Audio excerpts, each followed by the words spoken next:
that's the leaf margin. This is the lamina or the blade. And then as we go up, this is the internode. And then this is the node, okay? And we go to the top of this plant, and this plant flowers successively.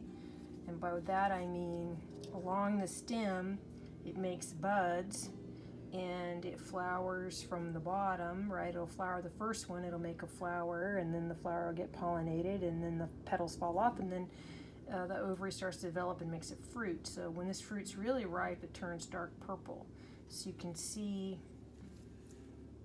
if you look at these two, okay,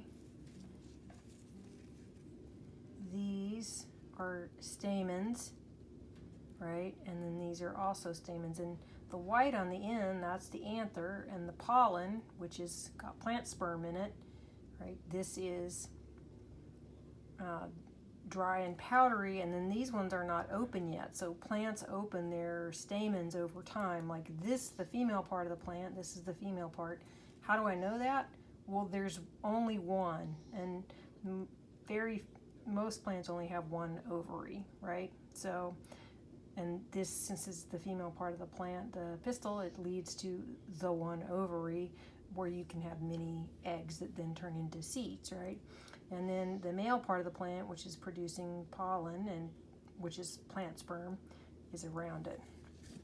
So as you go forward on this plant, you can see, right, I've got undeveloped flowers here. So now,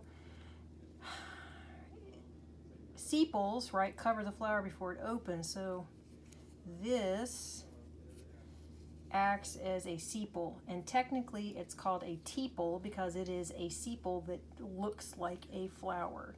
So one of the questions I want you to think about is, what is the advantage of having multiple flowers that open at different times rather than just making one flower that just opens and is ready to be pollinated? I want you to think about that a little bit, and why that would be.